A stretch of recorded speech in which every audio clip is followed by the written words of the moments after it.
EDF est partenaire de la région Alsace dans la recherche autour du développement durable. Toutes les logiques de mobilité électrique sont au cœur de la réflexion des ingénieurs et c'était tout le sens d'une rencontre organisée chez APF Entreprises autour d'un fauteuil roulant électrique révolutionnaire, lauréat du concours Lépine en 2010.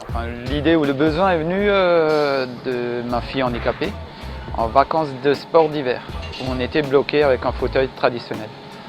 Donc je lui ai dit, pour l'année prochaine, je vais te faire quelque chose, un petit 4x4 ou une chenille pour rouler dans la neige. Et c'est de là qu'est née l'idée en fait. J'ai rencontré Michel Auru il y a 2 ans. Alors c'est un collègue de Grenoble qui me l'a présenté. Et ils se sont rencontrés sur un salon à Lyon. Je l'ai rencontré il y a 2 ans avec un objectif qui était d'industrialiser son fauteuil roulant. Il l'assemblait chez lui à l'unité, façon artisanale. Et l'objectif était de passer sur un process industriel. Aujourd'hui, on a démarré il y a 1 an ensemble. Aujourd'hui, on est à 4 fauteuils par semaine et on devrait continuer à progresser. C'est là que la rencontre prend tout son sens. Les ingénieurs d'EDF ont pu échanger avec Michel Auru pour voir comment le système pouvait être amélioré. Il est notamment question de la charge par induction. On est là parce qu'on a commencé à travailler sur la charge par induction, c'est-à-dire la charge sans contact des véhicules électriques et on a fait un petit prototype pour essayer de l'adapter, de dimensionner en fait ces systèmes-là pour les fauteuils roulants électriques. C'est des systèmes qui sont assez intéressants parce que sans fil, donc on se dit que pour des personnes à mobilité réduite, le fait de ne pas avoir le geste de recharge à faire, ça peut être quelque chose d'assez intéressant. Il n'y a pas de problème, c'est faisable, c'est-à-dire en termes de performance électrique, mais aussi de problème électromagnétique, puisque c'est un système qui fonctionne par le champ électromagnétique, donc les niveaux, etc. Il n'y a pas de souci, on respecte les niveaux, les limites normatives, on est largement en dessous, quoi. Le but, c'est quand même de rechercher quelque chose de techniquement simple et pas cher, quoi. Les équipes d'EDF en Alsace avaient également invité à participer à cette journée des responsables du centre de réadaptation de Mulhouse, partenaire d'EDF et qui travaille pour l'intégration professionnelle des personnes en situation de handicap.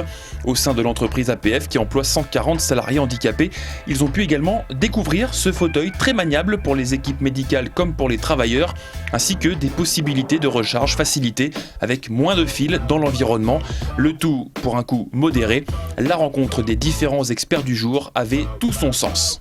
Déjà, j'avais imaginé cette journée-là de voir ces gens qui ne se connaissent pas, mais qui sont potentiellement avides de rencontres, surtout sur des complémentarités. Il y a des chercheurs dans leur laboratoire autour de la mobilité électrique, il y a un inventeur, concepteur d'un fauteuil électrique, il y a des gens qui forment des handicapés, il y en a d'autres qui font travailler des handicapés.